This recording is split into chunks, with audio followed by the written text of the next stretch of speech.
to come back to, dudes. Motley Crue, Vince Neil, parted ways.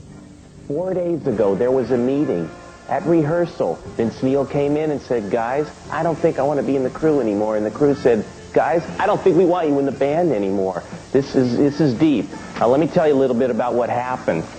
According to this press release that Elektra Records put out just yesterday, the Crue's relationship with Neil began to deteriorate because his bandmates felt he didn't share their determination and passion for music. Neil was the only Crue member who didn't regularly participate in the songwriting process. That's true. The songwriting does come from Nikki Sixx and Mick Mars.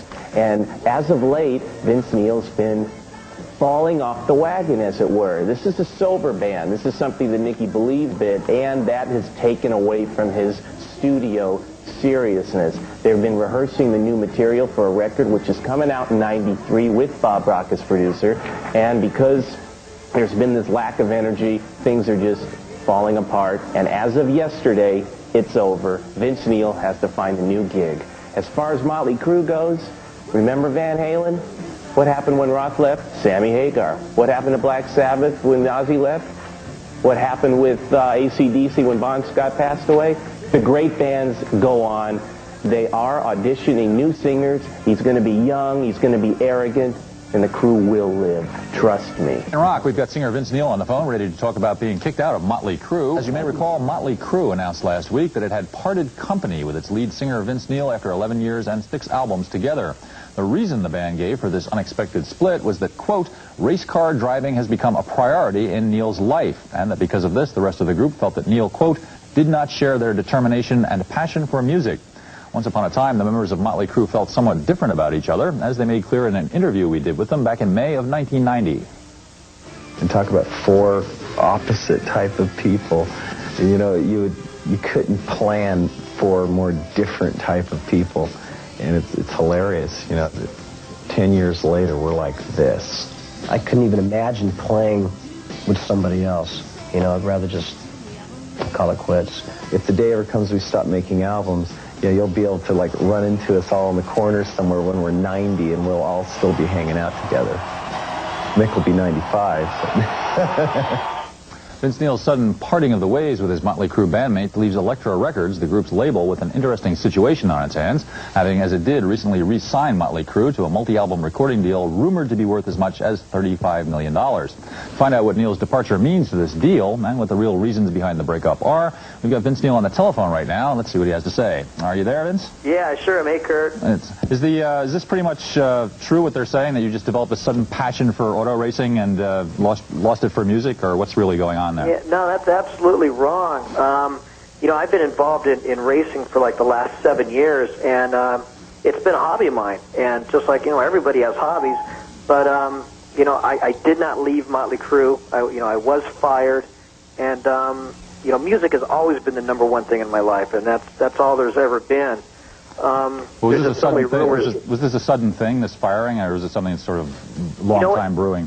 It happened like out of the blue. I mean, we were rehearsing, writing new songs for the album, and it just came as a complete shock to me.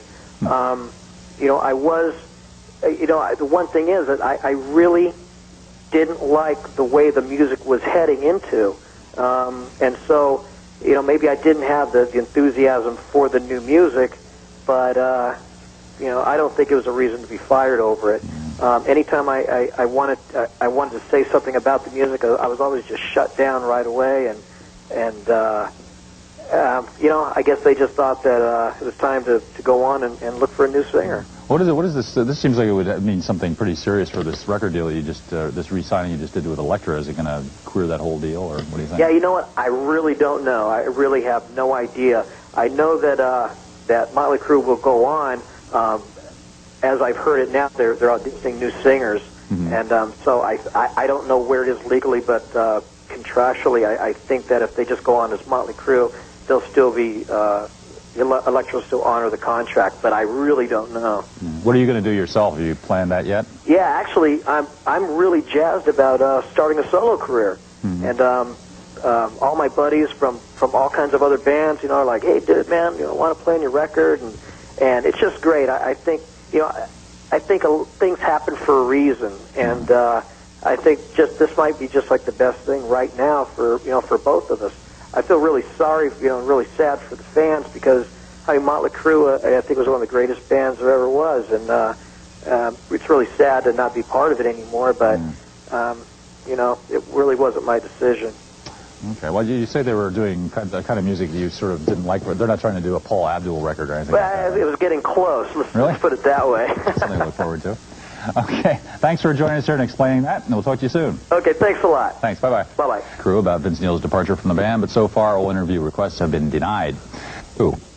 I did not like the way the music was going. And anytime I would say to anybody about the music, I was pretty much shut out. And, because we were rehearsing with more backup singers and a keyboard player that everybody wanted to take on the road. And I'm like, no, this isn't what people like about Motley Crue. And, Nicky's decided he wanted to write physical graffiti. And, you don't write physical graffiti. And I was just having my little differences. And one day I got to rehearsal and I said, well, I'm not comfortable with these songs. This really isn't what Motley's all about. And they said, well, we're thinking about getting a new singer then. And I go, well, that's your prerogative. If that's what you guys want to do, then, there's 3 against 1. Got it for